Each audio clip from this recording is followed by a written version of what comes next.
I just want to make a couple of quick comments about the 8 scenarios that you're going to find on this DVD.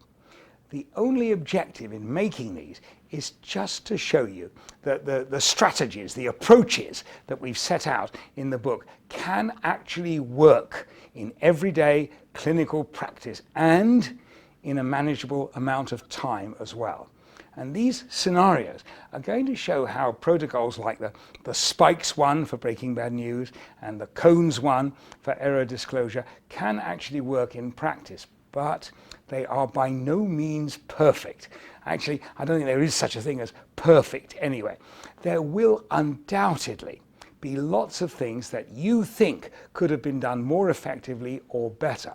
And that activity of thinking through how you would have handled that particular situation is part of the purpose of the scenarios in the first place. Second, and this is really important, all of those scenarios are completely unrehearsed and unscripted, really. The standardized patients portraying the clinical patient simply knew the basic facts of the medical condition that the patient had and a few points about the character that they were portraying, and that is all. And it's absolutely to the credit of those standardized patients. I mean this, that a few seconds into the interview, to me, it felt exactly like a real interview in a real clinic with a real patient. What's important here is that I hope you'll be able to see how a strategy, a protocol, like spikes or cones, works in real life. The exact words are, of course, not the important feature. You needn't, and actually you shouldn't try and use those particular words yourself unless it feels right and you really want to. What matters is the strategy. And that's why we've got graphics on the screen showing you how the approach unfolds and in a reasonable amount of time in a busy clinic. So, the first one that you're going to see is an example of breaking bad news. Mrs. Wright is a woman who was treated for colon cancer a few years ago and now has hepatic metastases. This is another example of an emotionally loaded discussion about recurrence. Many of the issues and questions have great significance for the patient and need to be addressed appropriately. Okay, so from your point of view, everything's fine, no symptoms. Right. Okay. Now, before I go into the results of the blood test, let me just make sure I've got it straight. And you remember this. The blood test that I've been watching regularly, that CEA blood test, Right. it had gone up at the last visit, but now that's about 5 weeks ago. It had gone up. That's why we repeated it to see whether it was still going up. And in fact, it had gone up a bit further. At that point, I was a little bit worried about that situation. Okay, does that make sense to you? Yes. Okay. Yes. That's why I organized the liver ultrasound to see if there was anything going on that would explain why this blood test was getting abnormal. Right. Is that all making sense so far? Okay, I'll go ahead and tell you the results of the ultrasound, shall I? I'm sorry to say that the ultrasound shows that the cancer of the bowel has come back and made metastases, secondaries, in the liver. And that's what's happened. And that is the explanation of the abnormal CEA. Sorry, that's obviously quite a shock. Yes, it is. So, where do we go from here? What do we do? When there are secondaries in the liver, what we should do is to try and shrink them down with some more chemotherapy, different chemotherapy to the stuff I gave you nearly 2 years ago, a different type of chemo. But that's what we should try and do, to try and shrink the metastases down a bit with more chemotherapy. Will it get rid of them? Or, I mean, the last time around you said it was to prevent anything from coming back or That's right, try and prevent it, correct. Yeah. So would this chemotherapy get rid of? That is a very important point. If you mean get rid of them permanently, so they never come back again. Is that what you were I guess thinking? that's what I want to hear, yeah. Yes, I know. I know that's what you want to hear. In this situation, Mrs. Wright, this is a difficult thing to say and a difficult thing to hear. In this situation, unfortunately, the chemotherapy will not get rid of the liver metastases forever. It may well control them for a time, but it is unlikely to get rid of them forever. What do you mean when you say for a time? Would you like me to try and sort of explain the situation and maybe guess at some... I'm sorry. This is very upsetting for you. Well, I guess because I kind of thought it was all behind me, Yes. you know? I think that was quite a reasonable thing to hope. A fair proportion of patients, it doesn't come back. In many, it does. And I'm sorry that the way it happened was that your cancer was obviously resistant in some respects to the chemotherapy we gave you after the surgery. So if we do this chemotherapy and it works, what can I hope for? What can I expect? Would you like me to try and guess the time? Mm-hmm. It's probably measured in many months, not many years, probably not many years. It can be, but it probably isn't. And it's probably not a few months, but it's probably in the range of several to many months. The chemotherapy might make the metastases shrink down, and they might stay shrunken down for quite a time.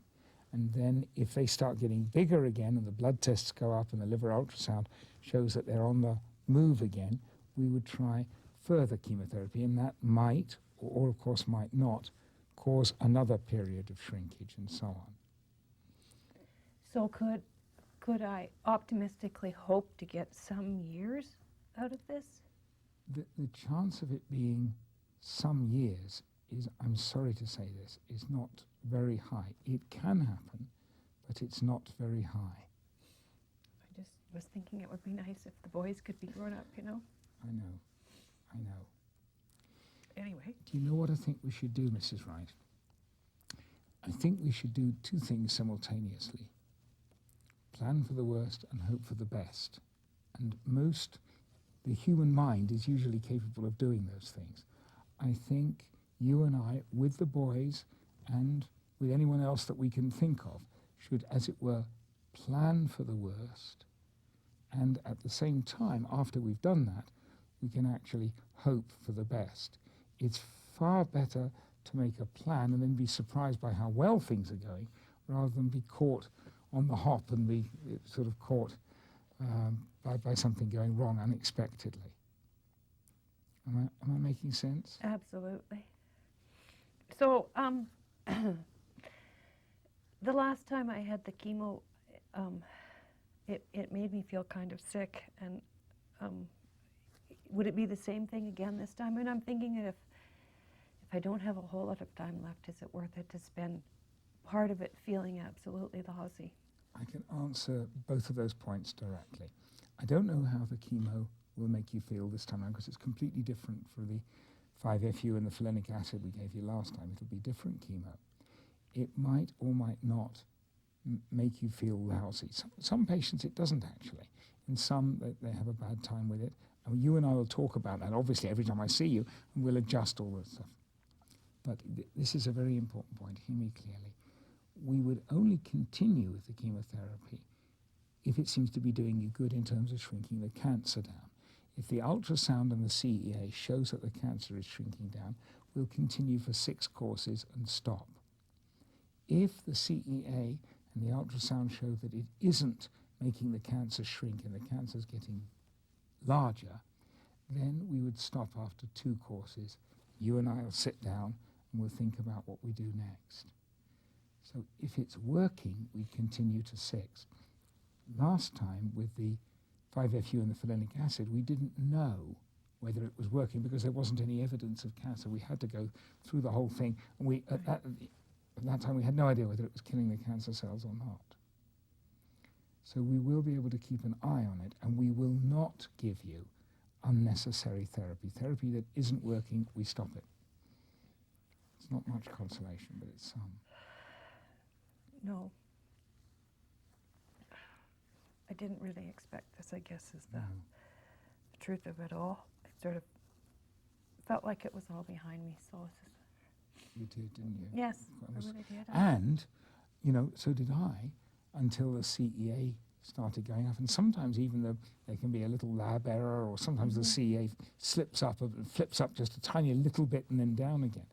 But in your case, unfortunately, it was a sign that something was on the move again, and this time in the liver. I was hoping that that wasn't going to be the case too. Well, I guess I have a great deal to go home and think about, don't I? You do. And please, if you'd like to, bring your sons to the next visit. My feeling, Mrs. Wright, is that this is obviously quite devastating. Why don't we meet next week when you've had a chance to think about it and discuss the treatment again in greater detail and go over the situation with your sons, if you like, or with someone else, if you'd like, whoever you'd like, and make some plans and have detailed discussions. All right. Should we do that? Okay. Are there any other questions sort of immediately? I don't think so. I'm extremely sorry that this has obviously been, this is very, very upsetting for you. I'm sorry that at this second I can't tell you whether the seconds are going to get smaller with the treatment or not. So it's going to be uncertain for you as well. Well, I'll just have to come to grips with all that, I guess. Why don't you sit yourself down in the waiting room and take a few minutes before you go home, and then you and I'll meet again next week.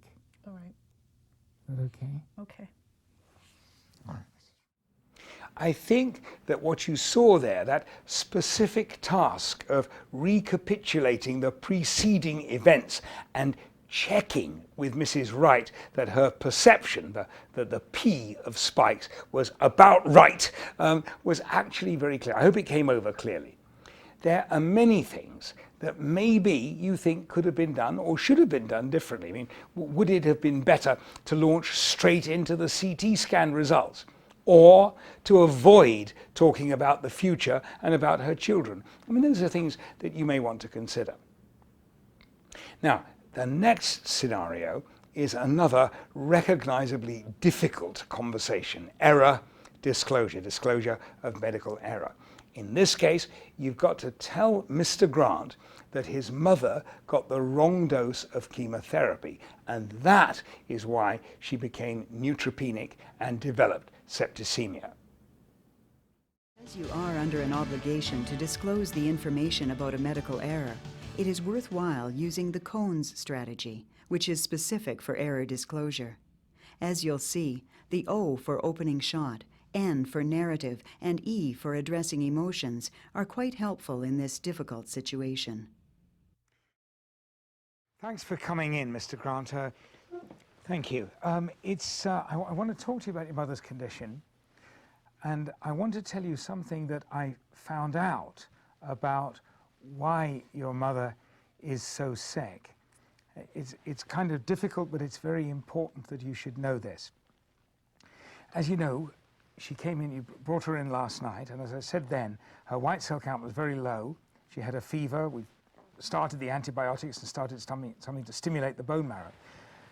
But I found out that there was an error in the amount of chemotherapy that your mother received. In other words, she got too much chemo, which is why her white cell count is low. Too much? I'm afraid so, yes. How could she get too much?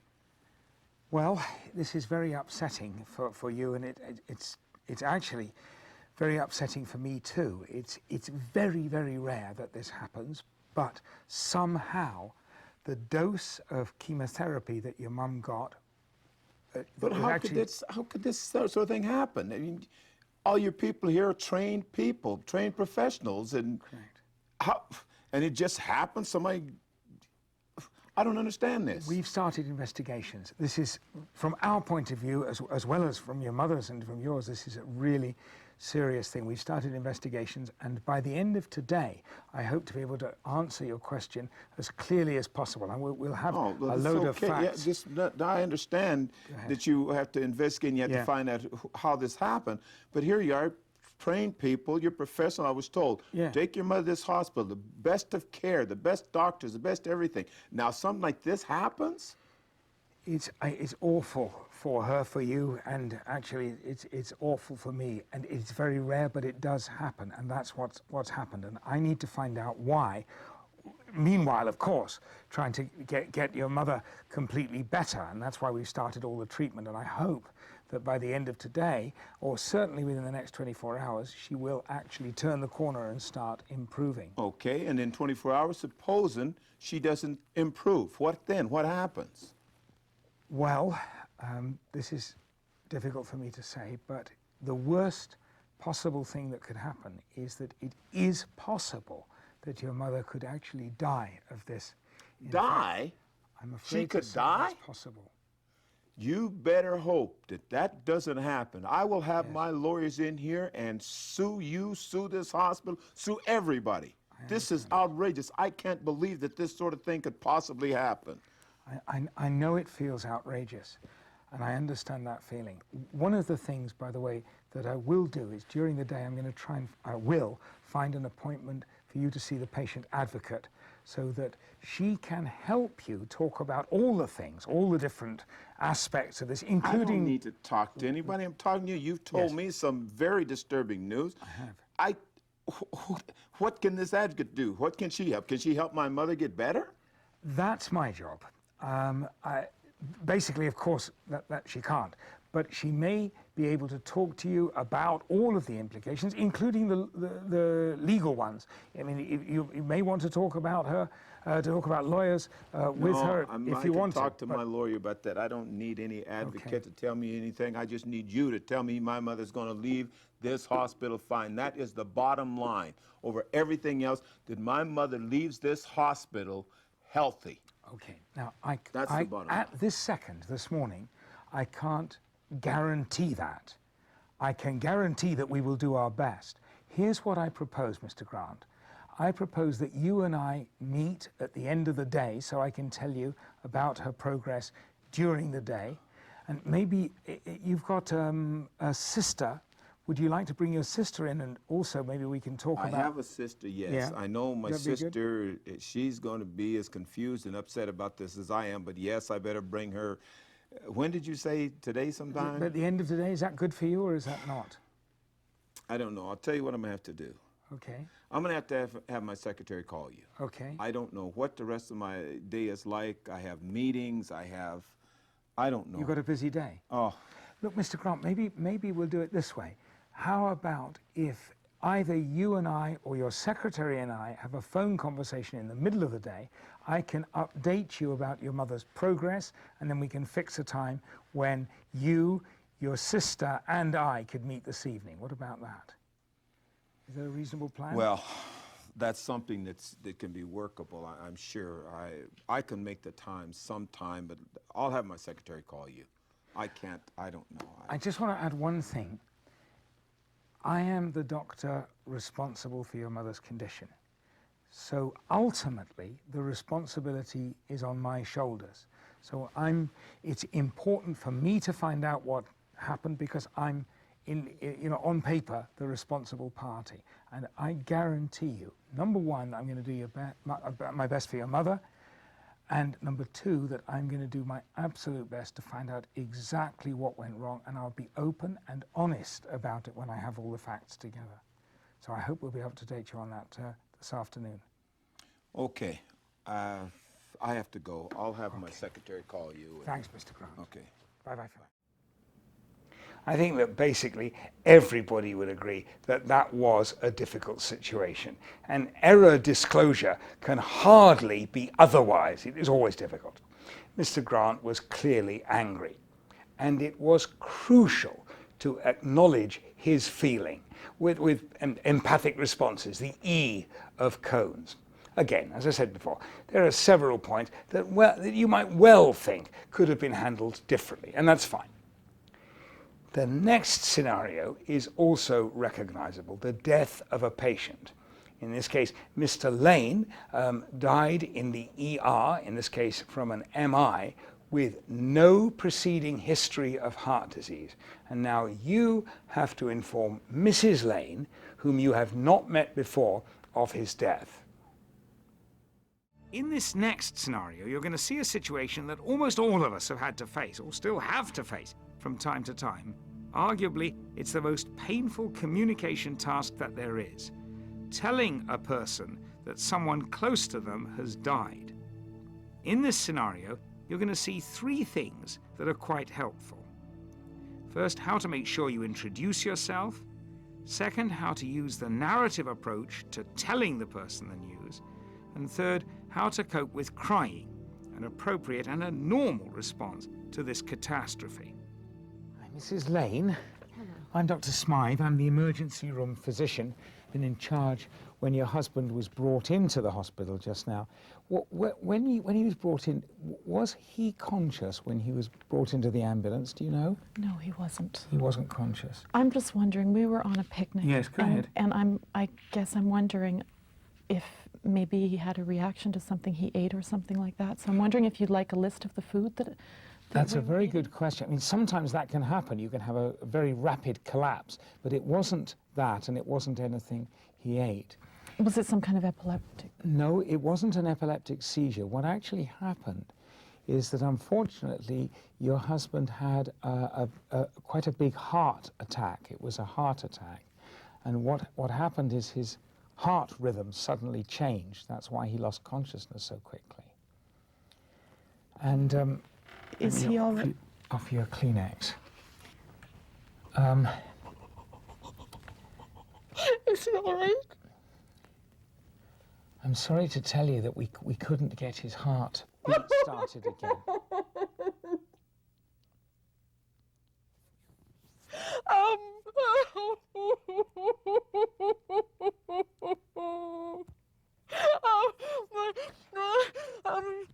sorry. It's okay, it's okay. Sorry. It's all right, you're okay. This is awful shock. Oh, God. So sorry, Mrs. Lane.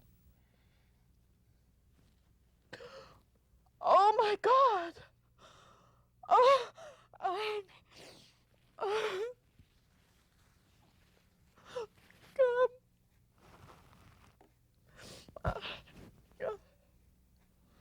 I'm really sorry. What happened, it was quite, I'm afraid this does happen sometimes, that there's a huge heart attack that is totally unexpected. I need to be with him. I'm going to take you there in a few minutes, actually. What will happen is, after I've explained all about it... I'm going to say goodbye to him. Yes, of course. Of course you need to say goodbye to him. The emergency room nurse is going to come in a couple... It's okay. It's okay. It's okay. Let me tell you, you will absolutely need to say goodbye to him.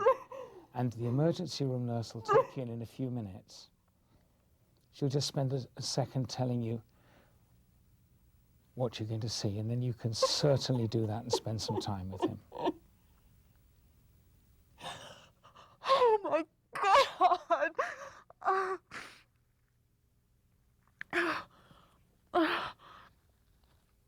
Oh, my Lord.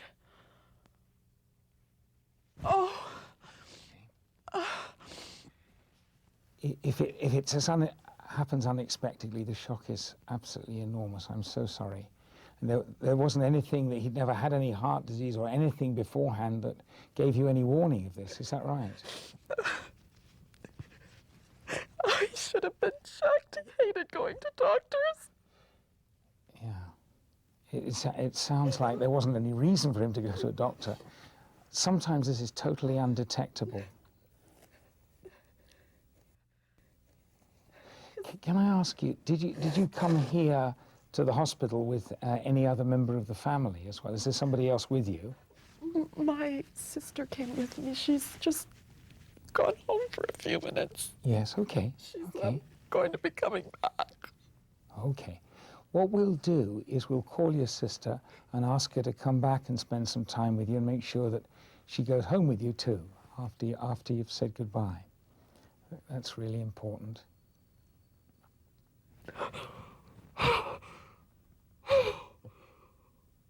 Oh, his father died of a heart attack. Is that right? Was his father young when he died of a heart attack? He would have been in his mid-40s. Oh dear, I'm sorry, yes. So heart disease very often does run in the family. His brother had a heart attack. And his brother had a heart attack? Oh, I see. So it may well be that it was sort of running in the family rather than anything anybody did or anything he did wrong or anything like that. I'm so sorry. Heart disease can sometimes hit very young people very suddenly, totally unexpectedly.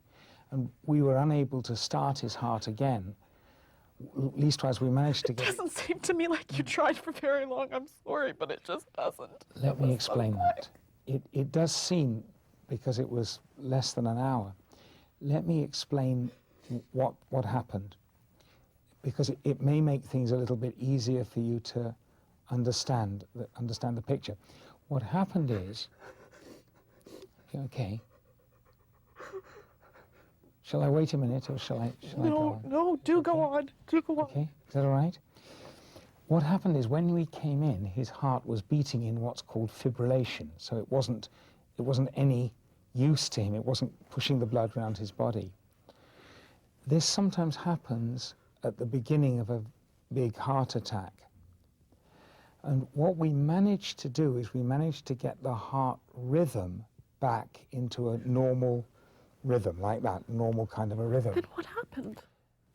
Exactly. Unfortunately, so much of the heart muscle had been destroyed in the heart attack that although the rhythm was okay, he had no muscle to beat the heart. We have a word for it. It's called electromechanical dissociation.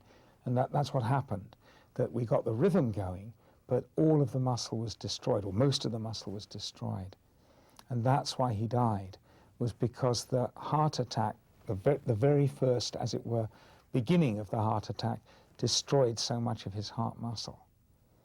I'm sorry, it's not a common thing, but it does happen like that. It's awful. I just need to go be with him. Yes. What I'm going to do is I'm going to get the emergency room nurse to come in, sit with you for a moment, and then she'll take you in so that you can have a proper opportunity to say goodbye, and she'll tell you what he looks like. He doesn't look very different. You know, there's nothing sort of very different about him. But before I go, are there any other questions you wanted to ask of me?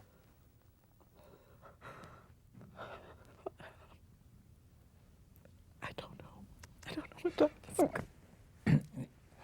What will happen after you've said goodbye? You go home, you come back to the hospital tomorrow and get the certificate. Everything will follow logically on, so you don't have to remember anything. All you have to do is to come to the office tomorrow, and everything will be explained. It's all one step at a time. But most important of all, I want you to go home with your sister, so we'll keep you here until your sister's able to go home with you, so you've got somebody.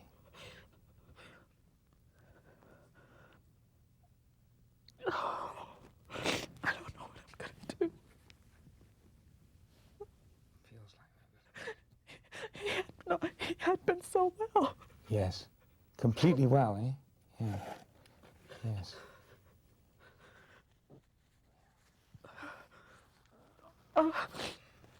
We went out biking last weekend. You went out biking last weekend? That proves exactly what you said, that he was completely well until this came out of the blue. I know, I wish we knew a good way of predicting awful things like this, but at the moment we don't. They happen, not often, but they happen just like this as a complete surprise. That's awful for you, I'm sorry.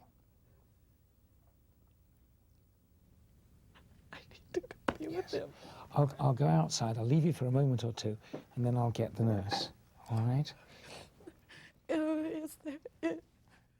Is there a washroom somewhere? Yep, I'll get to show you that in a moment or two. Stay there for a moment, and the nurse will come in a sec. A couple of points worth emphasizing there.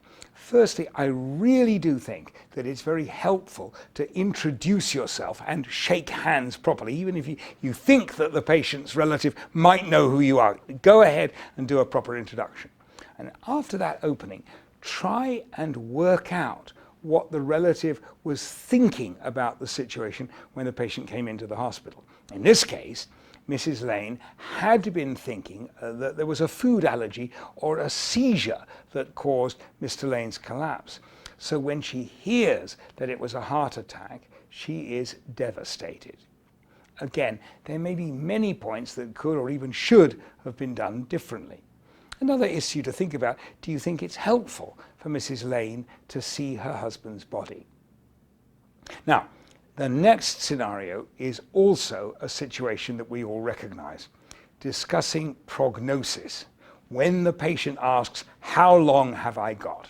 So have a look at this scenario in which Mr. Carr asks that very question and see what you think of the discussion, the dialogue that follows it. In this section, we will see how the Spikes protocol works in practice. First of all, here is a Breaking Bad News interview in which a patient learns for the first time that he has small cell carcinoma of the lung. So, Mr. Carr, I got the message from chemo that you wanted to have a chat with me. There's something important to discuss.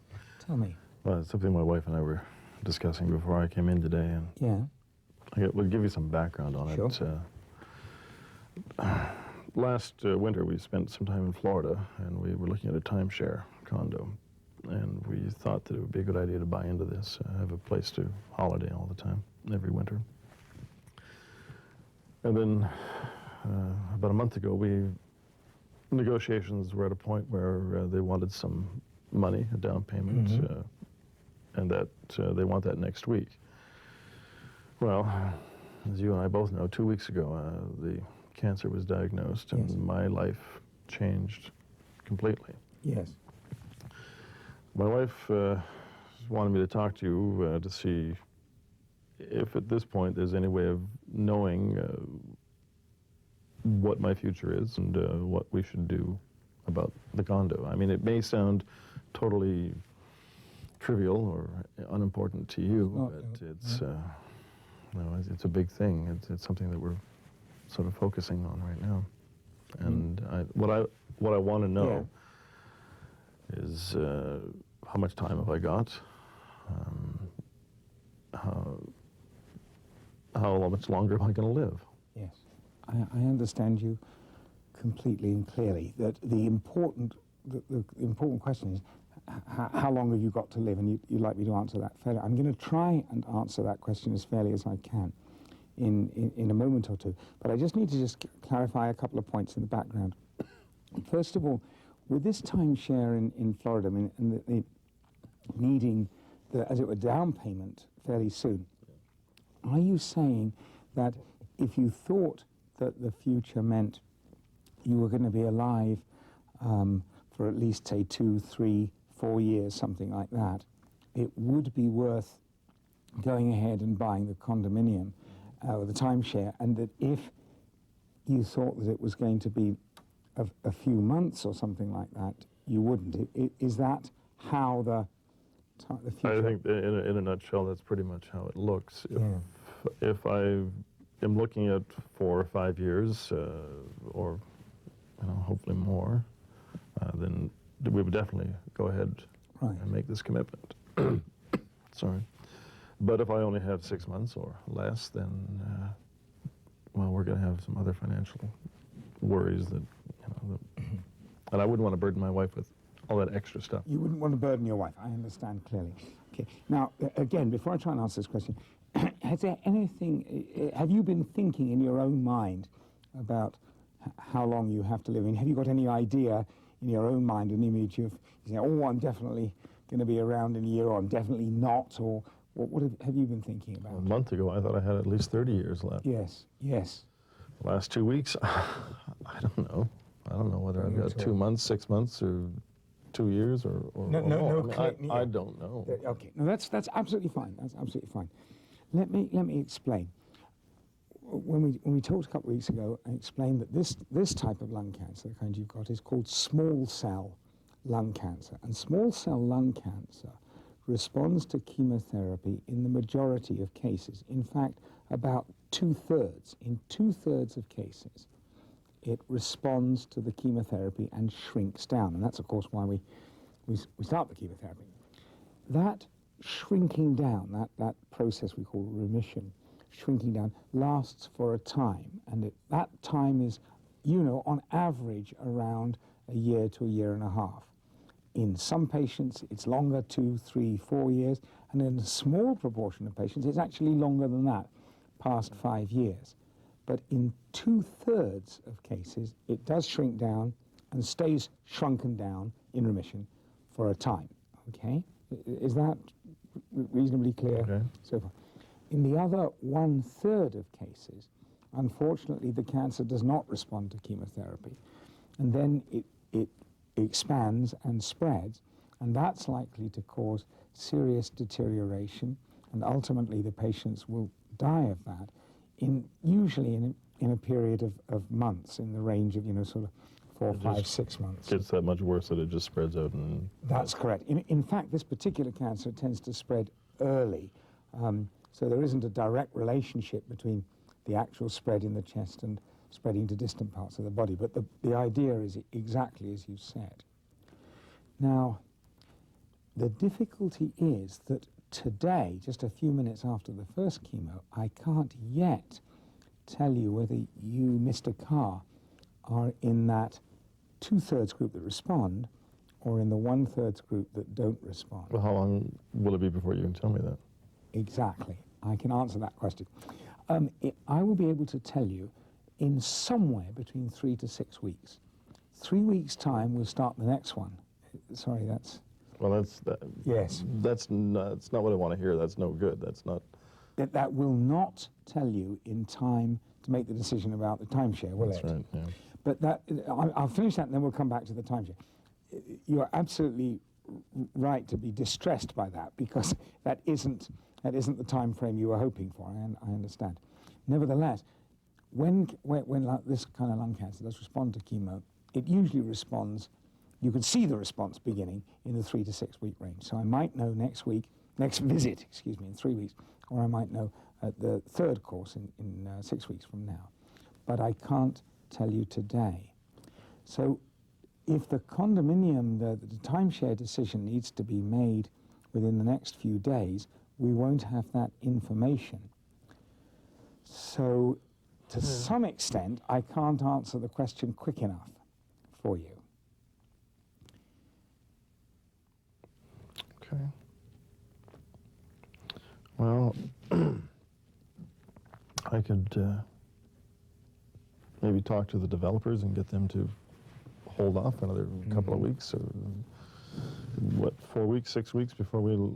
If that's possible, that solves our problem. It might be possible, I don't know. If not, then in some respects, what you and your wife together have to sort of discuss is, do we want to, as it were, let this go on the basis that things might go badly with the cancer, and we won't be saddled with a financial commitment, or do we want to take a chance and, as it were, grab it, knowing that there is a chance that things might go badly and we'd be saddled? Well, yeah, in a nutshell. So what should I do? What are my options? Should I jump in there now and get the money down on it and secure the place, or hang on? Because I really don't know if they're gonna, if they can move their time frame. I don't know. I think you have to make up your mind. What I hear you telling me is that I've got about a 60-40 or maybe 65-35 chance of being in that responding, the group that responds, and having 2 or 3 years left. That's right. And obviously, if you weren't in that group, then there's trouble ahead financially for your wife. I mean, in some respects, it matters, the most important thing that matters is, are you the kind of person who would rather take the cautious and safe plan, or would you rather take a chance? Would you feel uneasy taking a chance, or would you feel regretful at being safe and cautious? I've always been the kind of guy who prepares for the worst, and if it doesn't happen, then whatever happens is better. Yes. Right. I think a lot of people feel exactly the same, that preparing for the worst doesn't stop you hoping for the best. Yeah. That preparing for the worst, many of my patients say, I feel myself actually, gives you a sort of sense of relief. Oh, okay, now I know, maybe it does to you too. You know, now I know what I'm going to do if things are really bad. If things aren't that bad, lovely. You know, I can handle that. Very few people have a difficulty deciding what to do with bonus time or energy or whatever it is. And in some respects, the basic principle of preparing for the worst and hoping for the best are two things that human beings are usually quite good at doing at the same time. Does that... Which brings us back to, what are my options on this? Well... Do I jump in and secure the condo, or let it slide and wait for your report as to see what's happening? I don't know. I need some direction. Yeah, I guess I can't direct you myself, because it is a personal thing. It's almost like saying, you know, do you advise me to eat the veal or the chicken tonight? You know, in some respects, it's a very personal thing. What you are telling me is that generally you're the kind of person who does prepare for the worst. If you are the kind of person who's preparing for the worst, then letting the timeshare, letting the condo go and preparing for the worst is what's most consistent, is what you're most likely to do. You obviously need to discuss that with your wife. But to do what you've normally done, preparing for the worst, if that's what you normally would do and it's what you want to do this time, letting the condo go is the right thing to do. So you have to decide.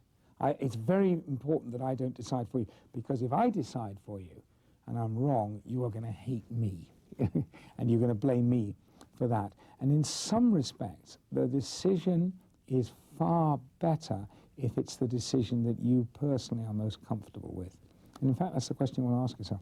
What's a decision I can live with? Preparing for the worst person, letting it go, is consistent with preparing for the worst. I haven't helped you much, and I've given you as much information as I can. It's fairly unfair for me to put you on this, in this situation, to try to answer that question. Many of my patients say that the uncertainty is the most painful bit. It's terrible. Yeah. It's absolutely terrible, isn't it? Yeah. Well, 3 and 6 weeks, we'll look at the x-rays together. Another question? Yeah. If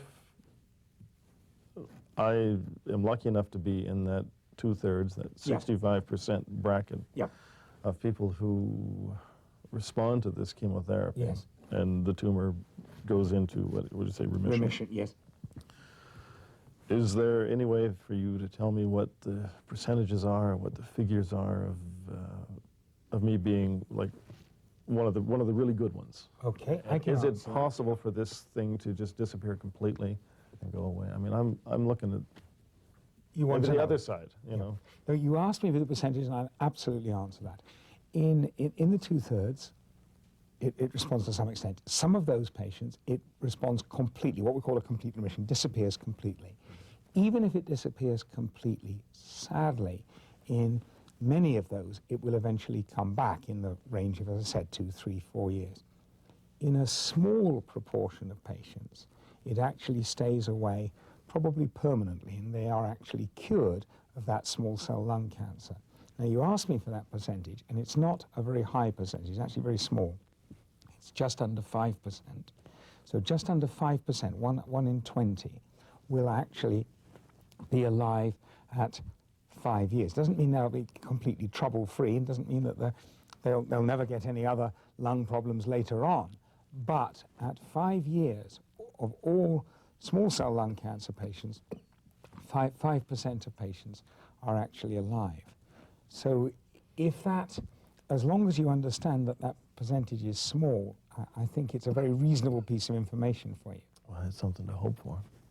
It is. All right, old chap, well, we'll meet again in 3 weeks and we'll look at your chest x-ray together, and if it hasn't changed, we'll look at it again together at the time of the 3rd course in 6 weeks. Exactly how long am I going to have to go through this chemo? If it responds, and everything's going nicely, we would stop after 6 courses, after 18 weeks of chemotherapy. If it doesn't respond, we would stop after the 3rd one, sit down and think about what to do next. I don't think anybody would regard those conversations as particularly easy or straightforward, and they are not. But perhaps the most important point in discussing a guarded prognosis is not to be pressured into making promises that you will not be able to realize or making guarantees. Instead, acknowledge what this patient is feeling at this particular moment. And of course, show that the door is open for this kind of conversation. As you may see in other scenarios on that original CD set, in this particular patient, that approach paid off. And it paid off in the way that the patient could later be supported when the disease recurred and progressed. Now, the next scenario is also about a relatively common and somewhat awkward situation. What happens when a patient tells you that another physician's view of the situation is very different from yours. In this case, we've called it, but the surgeon said he'd got it all. And the patient here, as you're going to see, is clearly not expecting any further treatment, adjuvant chemotherapy in this particular case. Here's a situation that occurs commonly. The patient reports that the surgeon said he'd got it all, which of course may or may not be what the surgeon said, but it is what the patient now remembers about the interview. As you'll see, the important thing is to address the patient's feelings and emotions as they manifest themselves now. So there was absolutely nothing when I examined you, and it certainly sounds from your story you made a jolly good recovery from that surgery 2 weeks ago. Sounds good. Yeah, I'm feeling pretty good. Yeah. Okay, let's talk about the situation. Why don't we start with you telling me what you know about the disease and about your situation now, what you've been told. Oh, well, I was sent to that surgeon because I was told that there was some cancer there and surgery was needed, and that took place, 2 weeks ago. Yep. And my understanding at the time was that everything was under control. Surgeon said it was all taken care of, and I'm not even sure why they sent me here, to be honest. Okay, all right. Now, would you like me to explain the situation clearly in some detail with the plan for how we're going to deal with it from now onwards? Oh, absolutely. Okay. Absolutely. Now, I don't know whether Dr. Wilson mentioned this to you, but at the surgery, as you say, it was a cancer of the bowel. It had gone through the bowel wall and had actually gone into some of the lymph nodes in the area around the bowel. Did he mention that? I don't recall that. No, my understanding was that he got it all and everything was okay and just onward and upward from there. Okay, so that sounded like good. We've got it all. That's what you heard. Mm-hmm. And indeed, at the operation, all of the cancer in the bowel and the lymph nodes was removed. But that isn't quite the end of the story, because when cancer of the bowel has spread to the lymph nodes in this kind of way, there is a statistical chance that it may come back again. That chance is much, much lower. If it hasn't gone through the bowel wall and hasn't spread to the lymph nodes, that chance is very low. Not zero, but very low.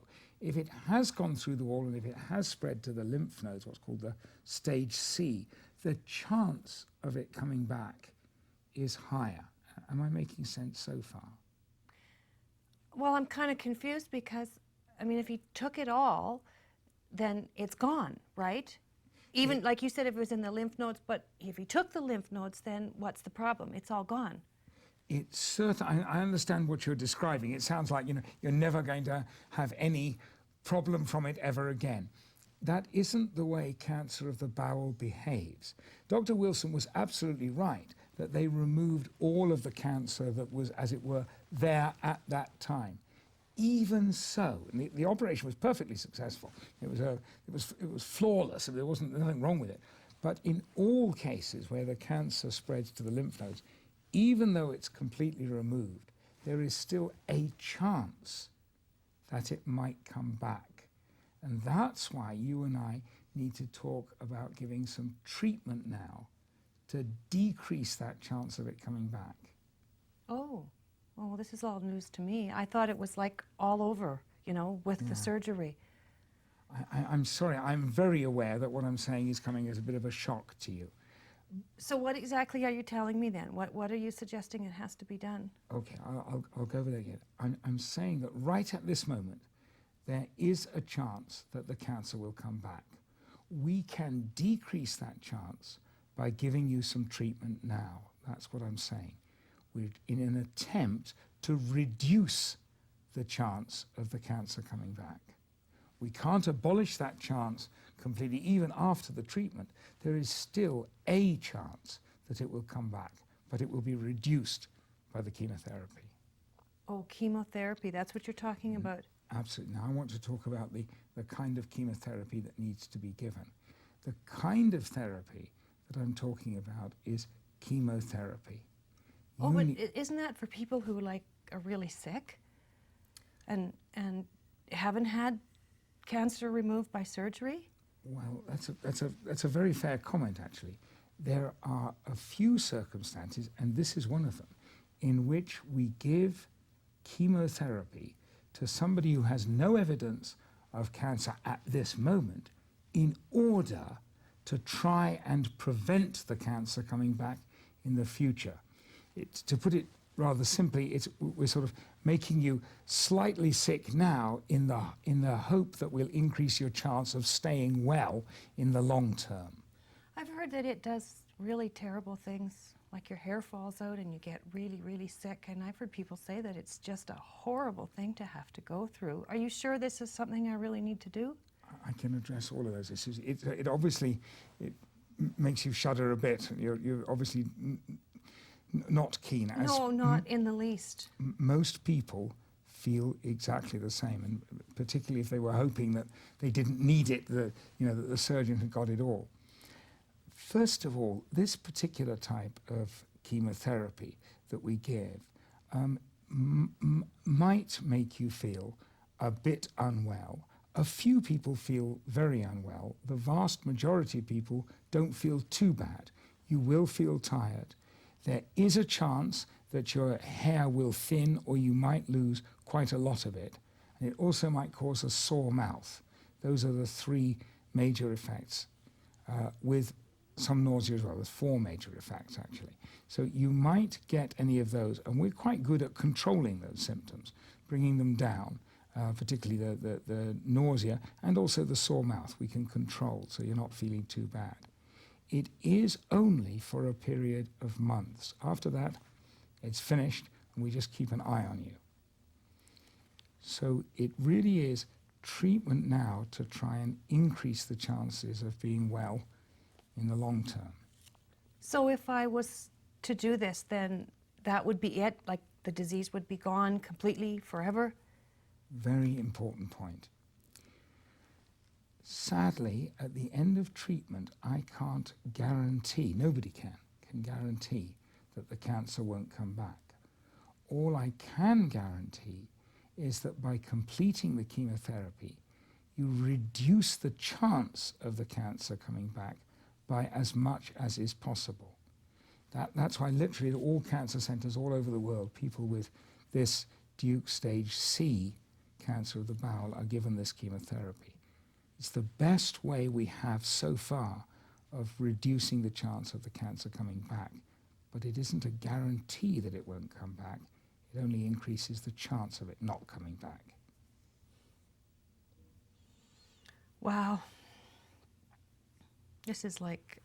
I'm sort of hitting you with a sandbag here. Well, this is not at all what I expected. I really left the hospital believing that it was dealt with and it was, all taken care of. Yes. So this is quite bad kind for of you. overwhelming. Yes, it is. I don't even know what to say at this point. It certainly wasn't something I'd even anticipated having to go through. It's quite upsetting, to be honest. I understand that it's upsetting. Being a medical oncologist, and quite a lot of people that I see are in this position of being very upset at talking or thinking about chemotherapy, which is why I always give you time to think about it and wouldn't start the therapy for at least a couple of weeks so you have time to think about it, we can organize it, we can talk about it some more and answer any of the questions that you might have. It's a big sort of step, and it's obviously, clearly, not quite what you were expecting. No, not in the least. I would definitely have to think about this. This is really overwhelming, and I think, I mean, if my decision is that this is what I'm going to do, I really need to be prepared for this, because I think it has possibility of impacting my life significantly. I think so. I think you're right, Mrs. Wright, that it for a time, the chemotherapy has a major impact on your life. And I was going to propose that for the next visit, why don't you bring someone with you, maybe a sister or somebody, or even, I notice you've got two sons. Yes. I mean, whoever you would like, or maybe even a close friend, but somebody that can, as it were, be with you, hear what I'm saying, as well as, and also remind you of maybe questions you want to ask. I find it helps quite a lot if you bring somebody else with you who's part of your support system, help you get through it and so on. Okay. Well, that's part of my concern is the boys. I just think about being sick and down and out for months, and the boys need me there, you know. So I've got to do a lot of thinking about this. I have a feeling that I've really sort of overwhelmed you, that I've really hit you with stuff that you didn't know or didn't suspect. Not in the least. This is just like being blindsided. You've been blindsided. Yeah. I'm very sorry that happened. It is very important, because what we want to do is to try and stop the cancer coming back as far as we can do that. Right. We really want to maximize your chances. At this moment, the chance of the cancer coming back is too high. We want to try and bring it down as far as we can. All right. Shall we stop there and meet again in a couple of weeks? You bring whoever you like. Maybe next week would be good. Bring whoever you like to bring along with you. We'll go over it, talk about the treatment in more detail. You ask me any questions that occur to you, probably about 50 questions will occur to you by the time you get home, and we'll pick it up from there, shall we? All right. Is there anything more you wanted to ask me immediately? No, I think that's enough for today. That's enough for today. Mm-hmm. All right, Mrs. Wright, I'll see you next week. I'll make the appointment before you leave the waiting room. Perhaps the most important thing of all there is to stay focused on what this patient is feeling here and now, and not to enter into a kind of he said, she said wrangle about what the patient says that the other physician said. Again, I hope that the approach, or the strategy, seems sensible and practical, though obviously you're going to have your own ideas about how some points could have been handled differently. Now, the next scenario is an example of potential discordance in the family, when the relative tells you, my mother is not to be told the diagnosis. And as you're going to see here, the objective is to acknowledge how the son is feeling, but to steadily bring him to the point where he will help you by asking his mother whether she does, in fact, want to know the diagnosis or not. This is a common situation.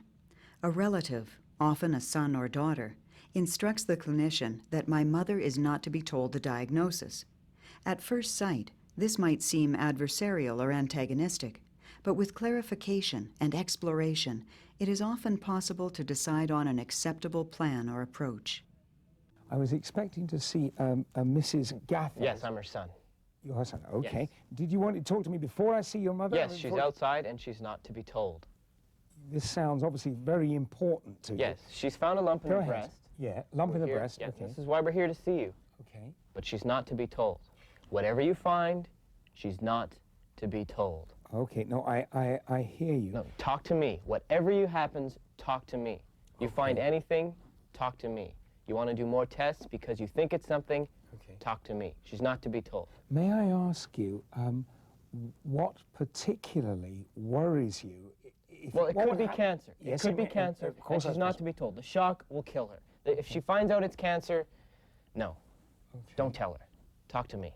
Okay, so let me just make this absolutely clear. You want me not to... Well, this is simple. Yeah, okay. I mean, this is simple. Okay. You examine her. Yes, sure. Whatever you find, you talk to me. Okay. I will tell her, if it's appropriate. If it's not cancer, I will tell her. Okay. Now, look, when I say okay, I mean I understand what you're saying. This is not a rare situation. I think very often... Well, it's simple, because, I mean, this shock will kill her. Her mother died of cancer. She doesn't want to hear cancer. My father's out of town for a month. Oh, I see. I'm all she has. So you're it. I'm it. You're it. This is it. Yeah, okay. So if anything, talk to me, because I can tell her, and she doesn't speak English.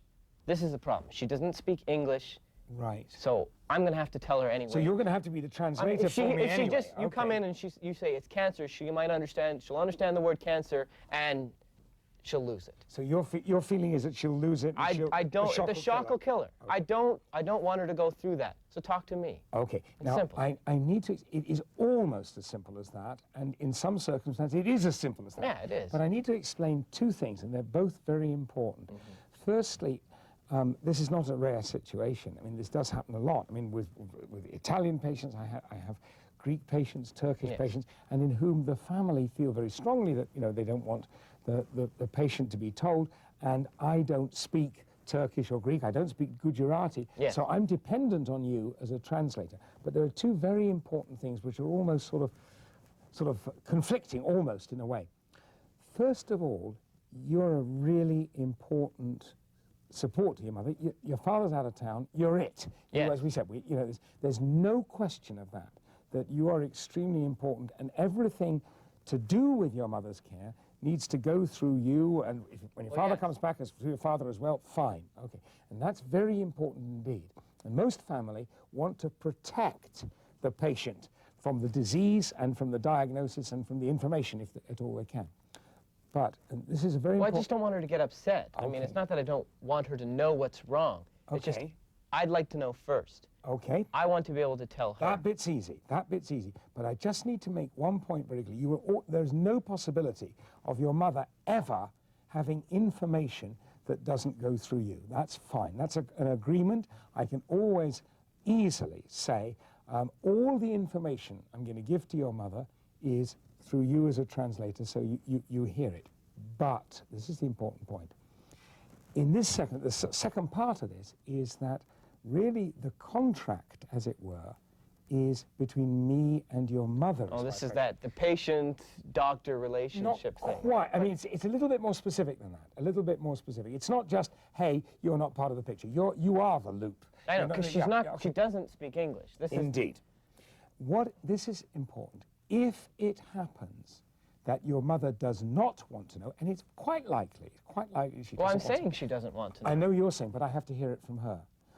I have to, as her doctor, I have to hear her say, I don't want to know. And then everything's fine. I'll just give the information to you. But if it happened that your mother, against your expectations, probably against mine, did want to know, then I need to give her the information. So here's what I'm saying.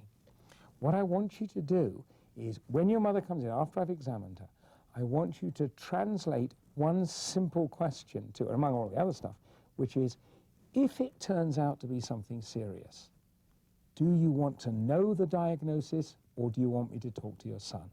If she says, yes, I want to know the diagnosis, then I have an obligation through you to give her the information. Well, why don't if I bring her in here, and in front of you, I will tell her that because she doesn't understand, you will tell me anything, and I will tell her. Almost, but not quite. Again, that's a situation that has happened many times. In fact, it's happened within the last few months with an Italian family, exactly that. And what we agreed on was what I just said, was just one step further, that somebody would translate the question, if it's something serious, do you want to hear what the diagnosis is, or is it okay if the doctor talks to the family? So it's that question, which is one step further than you don't want to hear, the doctor will talk to me. Well, I just want you to tell me first. Absolutely. Like even if it's cancer, if you can tell me, I mean, I'll tell her in front of you if that's what you want, but I want to be able to tell her. I don't want her to just hear words. Like, because you could say it's not cancer, and she'll hear cancer, and then, you know. No question. And thank you for that, too, because I'll be very careful of that, too. There is no question that with you, her son, and now, right, with your dad out of town, her sole support, there is no question that all of the information will flow through you. Now, the other part of the contract is an important one. I want you, I don't speak Gujarati, so I can't check up on you, but I want you to promise that you'll try and translate what I'm saying fairly and decently. You won't fudge it or change it. Or That's not a problem. I mean, I don't want to lie to her if she has cancer. Okay. But we need to deal with it, not just go, hey, you have cancer, because that's all she'll hear. We have a deal. That is absolutely fine. That's all I wanted to I hear. understand what you're telling me about your concerns about what will happen to your mother, and I think you understand that if she doesn't want to know herself, that's fine. If she does, you'll be the main translator, and the information will all go through you. Yes. Okay. That's what I want. In that case, would you pop out and get your mum and bring her in, and I'll examine her. Certainly, a decade or two ago, the physician's approach would probably have been to take the high road. This is the way we do things here. But these days, that approach will make things quite a lot worse later on. So what I'm saying is that the approach you've just seen is actually a useful investment of your time and your effort right now. So in the next scenario, we deal with the situation when the patient has unrealistic hopes, hopes that cannot be realized. The key here is to tread a line that will acknowledge the way the patient feels and hopes, but not at the same time to make any unrealistic and unachievable promises. Doing both of those things at the same time is actually possible. Some patients use denial often, and some will continue to use it in the form of unrealistic expectations, even at the end of life. It is important to identify unrealistic expectations because it is still possible to support the patient and make constructive plans for future care. Hello there, Mr. Carter. How are you feeling now I take the fluid off there? Oh, doctor, I'm feeling great. I'm feeling great. Fantastic, as a matter of fact. Good, that's good to hear. Yeah, so now we got rid of this fluid. I'm feeling better. Excuse me. So what's next? What's that? Is it all right if I sit down? Yeah, go right ahead. We need to talk about where we are. Now, before I go into that, why don't you tell me how you see it so far? How do you think things are going at the moment? Oh, I think things are going great. Go on. You know, when I cough, I got a little bit of a pain where you know. Where we took the fluid out and put the stuff into. Fluid, but I feel great. I could, you know, if you just let me out of bed, get this IV thing off me, head home, get back to work. Okay. You know, a couple more days of rest, maybe next Monday go back to work, just like before. You're basically ready to go back to work from your point of view. Oh yeah, okay. Now. Okay. Look, what I want to do is I want to kind of explain how things are going and then talk about where we are and what we can do. You know, originally, when the tumor was first diagnosed as small cell cancer of the lung, just as you and I were hoping, it went into a nice remission. It went into remission, and that lasted over a year, actually, about 14 months or something like that. Then it came back, and it came back, as you remember, in the liver. Mm-hmm. We tried some treatment which probably didn't have much of an effect, and then we tried another kind of treatment which didn't have really much effect either. And then you got this fluid on the right side, and we've taken that off. So I'm sorry, it's still hurting. Yeah, a little tender, That tenderness, by the way, will probably get better. That's mostly where they put the stuff in, and that probably will settle down. The difficulty is this, Mr. Carter, that this particular kind of cancer, the small cell cancer of the lung, when it's been resistant to 2 different types of chemotherapy after it's come back, is very unlikely to respond to new treatment. Well, that's not what we talked about in your office. I know it seems very difficult to accept and to believe right now. Actually, when we talked about this latest treatment, this last time of treatment in the office, I did say to you that the chance of it succeeding was about 1 in 5 or 20%, or actually a little bit less than that. Well, I don't remember that. I don't remember that conversation. No. Listen, it's impossible to remember everything that you talked about and that one talks about in office visits. Actually, when doctors are patients, they're no better either. It's just absolutely impossible. It's hardly a consolation. No, I know. The important thing is what's going on now. And it's very, very tough to accept that this latest treatment is not doing the job in terms of fighting the cancer. And that's a hard piece of news to digest, but it is the situation. So what do we do next? There are 2 kinds of things which have to be separated. Looking after you and thinking about the cancer. Now, the cancer itself is really very difficult. At this moment, we don't have any treatments that have a reasonable chance of, that's obviously not what you wanted to hear.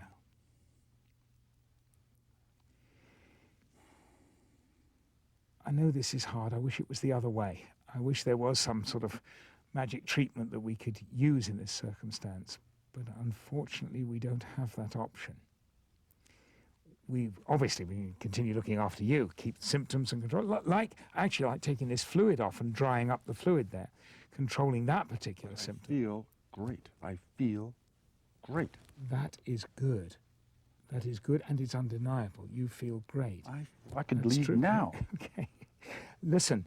This thing wasn't attached. You are going to leave the hospital fairly soon. I hope not feet first. No, not feet first. I'm really serious. The fact that you feel so fit in some respects actually makes it even more difficult in your mind to understand that we can't actually reverse the cancer. Maybe right at this moment we don't need to think about this for the next few days until I see you again in the office. All I'm saying is that we must and can look after any problems that arise on the way, like this fluid. You might have pain at other places, you might have discomfort or nausea or something like that. You and I can address those in the office visits. What isn't an option is using treatment to try and reverse the cancer because it's resistant to chemotherapy.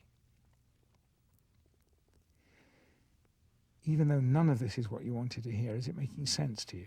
Mm. Don't want to hear it. You don't want to hear it? Don't want to hear it. I'm not going to sort of push all this down your throat further, but are there any questions immediately that you wanted to ask me? No. I'm boggled. I know this is an awful lot to digest. I've told you a load of stuff. You didn't want to hear any of it. And it's very tough for you. I'm going to give you some time to digest it. And I'm going to pop back and see you tomorrow morning, before you go home, of course, and I'll see how things are going. And when I see you tomorrow, if there's anything you've been thinking about that you want to discuss, we'll discuss it. If there's nothing you want to discuss, that's absolutely fine. But I just want to see how you're feeling tomorrow. Does that make sense? Okay. Okay, I'll let you go, and I'll see you tomorrow before you leave the hospital. Okay, Mr. Carter. Bye-bye for now. Bye. Again, I hope that the general objective, the overall strategy came over clearly there. Of course, there are many points where you would have phrased things differently. Finally, this last scenario shows that you can actually say goodbye to a patient at the end of life. And this interview, which is based on real actual events, shows again that you can acknowledge emotion in a useful and a professional way. As healthcare professionals, we often feel sad when our patients are dying. We are allowed to say goodbye to our patients, and as you'll see in this interview, that can be an important moment for both the patient and the clinician. Hi there, Mrs. Anderson. Sorry to wake you up. Just want to find out how things are getting on. Can I sit down? Mm-hmm. Very dozy, very tired. Mm-hmm. Any pain? Not really. Not really? No. It's okay. Is it okay if we have a talk about how things are at the moment? Yeah? How do you think you're doing at the moment?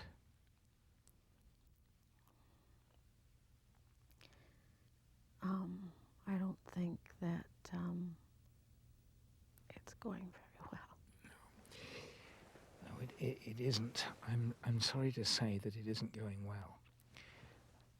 I think that the treatment held things in check for just about 4 and a bit months. Looking at the way your blood tests have been, it looks that we did that.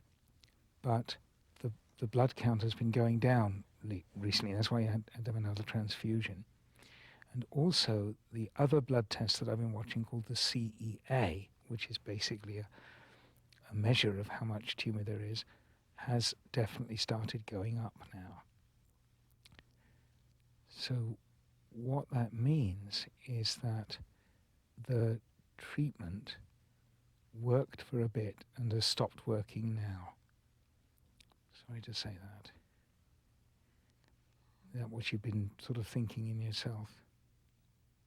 Yes. It's, from our point of view, we continue to keep you comfortable and free of pain and nausea, but we can't, as it were, reverse the cancer anymore. We've sort of run out of options on that. How long?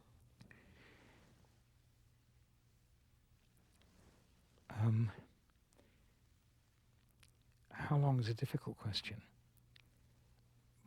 But in this situation, Mrs. Anderson, it's not likely to be longer than a few weeks. We're probably looking at sort of a small number of weeks, 2, 3, something like that, which is not a very long time. No. An important question: are there things that you'd like to do, or are there things that we can help you with your family? Or? Oh, you were right about talking to them. Yeah. That was great. I think that in a situation that's this terrible, it worked out as well as could be expected. Yeah. I mean, you had misgivings, even I had misgivings that we would talk. I'm going to pass you Kleenex there. You had misgivings and I had misgivings about talking to the children. Yes. And it was not an easy interview for any single person in that room. But I did have the impression that after it helped you and your husband with the kids. I think so. I think so. I really think so. At any stage, now or any time in the future, if you'd like me to talk with your husband and the kids together again with you, I'd be totally willing to do that if that would help. It might, especially now, am I staying here now? I would recommend that you do. When the treatment was working, your energy level was enough so that you were actually, I thought you were coping pretty well at home and you're getting out of doors a bit. I don't think that you'll be able to maintain independent living at home. it is possible that you may, for a day or so or an afternoon, you might want to go home and visit if you want to. That does happen. If you do and you want to, that's no problem at all. We can let you do that. But I don't think you'll be able to maintain yourself, even with the family, you know, willing and able. I don't think that's possible. So I think you're here with us. I'm just so tired. I know. Is there anything else you'd like to say to me or ask questions? Just thank you. I've said this many times over the years, this breast cancer was behaved aggressively from the very beginning. It did nasty things, and you have always been, and you are now, remarkable and brave lady. Absolutely. I want you to know that. Thank you. I'm going to come and see you tomorrow morning. Okay. I'll let you sleep. Bye-bye for now, Mrs. Anderson. Thank you. Bye now.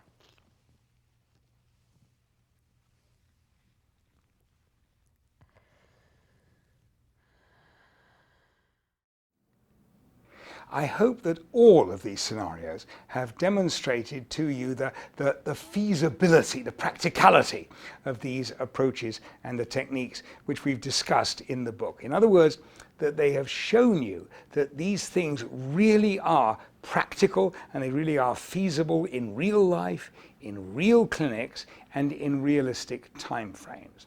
There are about another 50 or so scenarios on the 2 CD-ROM sets, which we've referenced in the book and at the website. But I do want to leave you with a strong idea, I hope, that these approaches can be done and that they really do make a big difference.